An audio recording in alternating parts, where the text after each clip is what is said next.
बिस्मिल्लाहिर्रहमानिर्रहीम। 3 अप्रैल 2002 का दिन, यकम रमज़ानुल मुबारक जुमातुल मुबारक का दिन पाकिस्तान की तारीख़ में नई तारीख़ रकम कर गया। पाकिस्तान की अपोजिशन के सारे लगड़ बगड़ मिलकर इमरान ख़ान की हुकूमत गिराने के लिए निकले थे। इमरान ख़ान के ख़िलाफ़ तहरीक अदम एतमाद लेकर आए थे, जो ठुस हो गई, ठा हो गई। ये सारे के सारे लोग जो इमरान ख़ान के ख़िलाफ़ तहरीक अदम एतमाद लेकर आए थे, ना सिर्फ बदनीयत हैं बल्कि ये गद्दार वतन भी हैं। अमेरिका के कहने पर इमरान ख़ान का तख्ता उठाना चाहते थे, मगर कुदरत ने इन सब का मुंह काला कर दिया। इमरान ख़ान सुरखरू होकर निकले। उनकी सियासत और हिकमत अमली ने इन लोगों को कहीं का नहीं छोड़ा।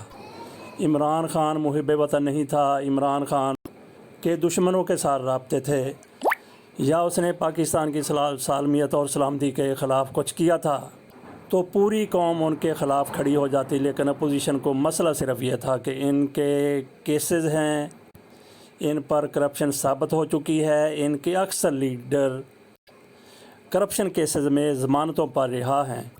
ये वही अपोजिशन है जिसने पूरी कोशिश की कि इमरान ख़ान के साथ मिलकर चलें। इमरान ख़ान ने इनसे ये कहा कि पहले हिसाब दो, उसके बाद हमारे साथ मिलना, और ये इनको गवारा नहीं था। ये सारे के सारे जेलें देख चुके हैं और मज़ीद जेलें भी इनका इंतज़ार कर रही हैं। उससे बचने के लिए इमरान ख़ान की रजीम का ख़ात्मा चाहते थे और बिल आखिर उसमें कामयाब होने लगे। किसकी आशीर्वाद से? अमेरिका के कहने पर। वो लेटर जिसने इनका चेहरा दागदार दुनिया के सामने रख दिया है, उसको दोहराने की ज़रूरत नहीं है। ये वही लेटर है जो अमेरिका की जानिब से इमरान ख़ान को धमकी आमेज़ लिखा गया, बल्कि पाकिस्तान को धमकी के तौर पर लिखा गया कि अगर इमरान ख़ान के ख़िलाफ़ तहरीक अदम एतमाद नाकाम हो जाती है तो पाकिस्तान फिर मुश्किलात का सामना करने के लिए तैयार रहे।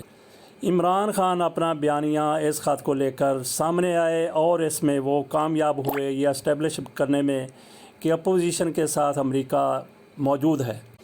ये लोग अमेरिका के कहने पर, अमेरिका की पुश्त पनाही पर इमरान ख़ान की हुकूमत को गिराना चाहते हैं।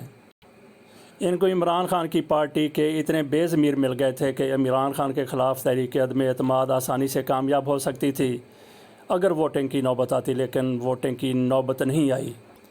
यही इमरान ख़ान को एक एतमाद था। जब से तहरीक अदम एतमाद आई थी, मैंने अपने सारे कालमों में, पूरे वीलॉग्स में यही कहा था कि इमरान ख़ान के ख़िलाफ़ तहरीक अदम एतमाद कतई तौर पर कामयाब नहीं हो सकती।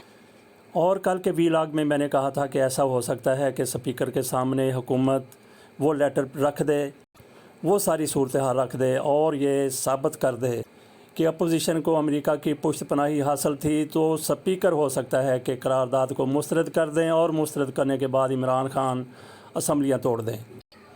दीगर के साथ ये मैंने एक इम्कान ज़ाहिर किया था और बेऐन ही वही हुआ।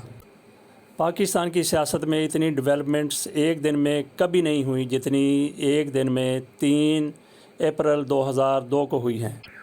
तहरीक अदम एतमाद पर इस रोज़ वोटिंग होनी थी और वोटिंग शुरू होने से पहले अपोजिशन स्पीकर असद कैसर के ख़िलाफ़ तहरीक अदम एतमाद ले आई, तो इजलास की सदारत कासम सूरी को करना पड़ी और कासम सूरी ने भी वही कुछ किया जो असद कैसर ने करना था।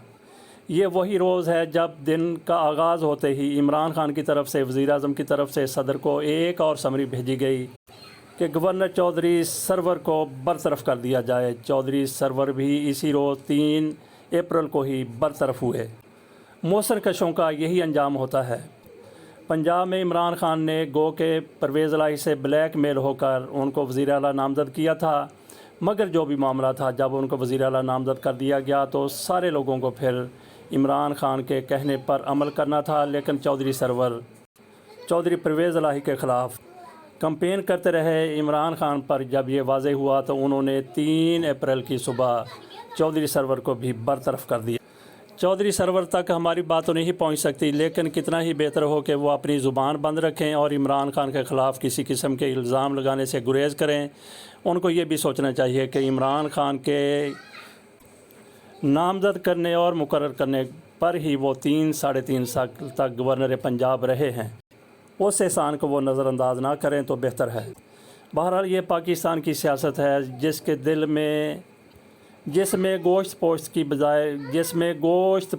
बजाय एक आहनी दिल होता है। لوہے کا دل ہوتا ہے، پتھر کا دل ہوتا ہے، اور سیاست میں آ کر عموماً انسانیت انسانوں سے کوسوں دور چلی جاتی ہے۔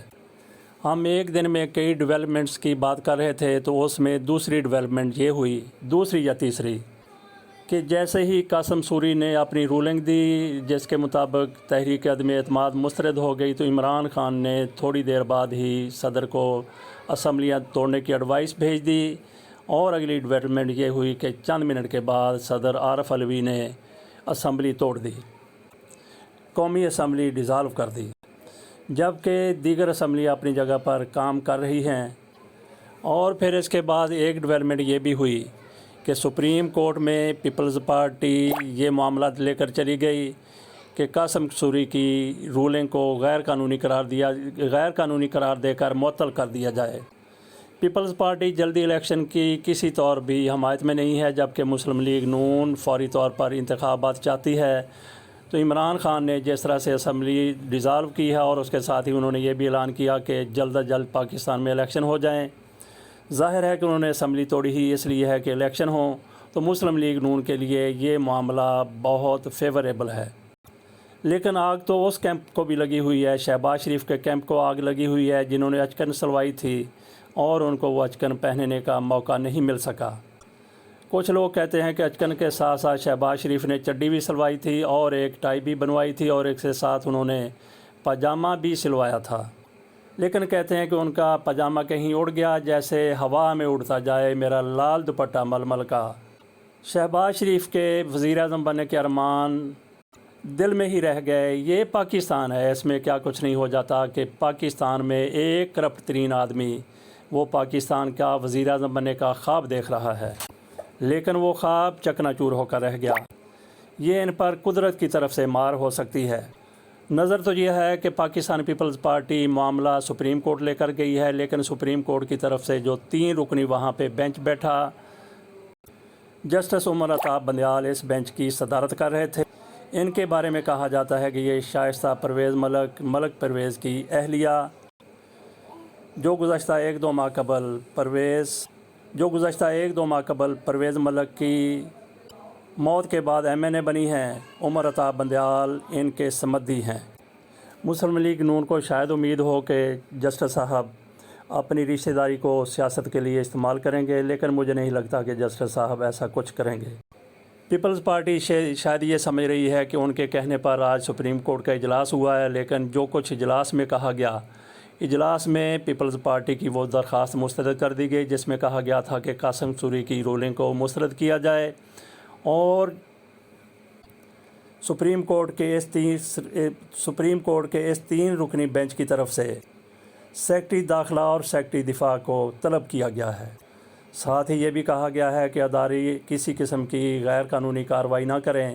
اس کا مطلب یہ ہے کہ سپریم کورٹ کو، عمر عطاب بندیال کو اور اس بینچ کو یہ کوئی شبہ تھا کہ فوج شاید کوئی غیر قانونی اقدام کرنے جا رہی ہے۔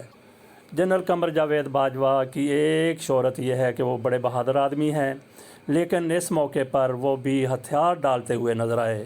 ان کا ذرا بیان ملاحظہ فرمائیے۔ کہتے ہیں کہ یوکرائن پر روسی جارحیت کا خاتمہ ہونا چاہیے۔ ٹھیک ہے، درست کہا انہوں نے، لیکن آگے جا کر انہوں نے کہا کہ امریکہ پاکستان کی سب سے بڑی ایکسپورٹ مارکیٹ ہے۔ یہی بات وہ لوگ کرتے ہیں، اور مسلم لیگ نون والے خاص کر، جو اپنے دماغ سے نہیں سوچتے بلکہ پیٹ سے سوچتے ہیں۔ جن سے سوال کیا جائے 2 اور 2 تو وہ جواب دیتے ہیں 4 کروڑ ڈالر یا 4 ارب ڈالر۔ پاکستان کو شرمندہ کرنے والوں کا ایک دفعہ تو قدرت نے منہ کالا کر دیا۔ پاکستان کا اللہ تعالی حامی و ناصر ہو۔ اللہ حافظ۔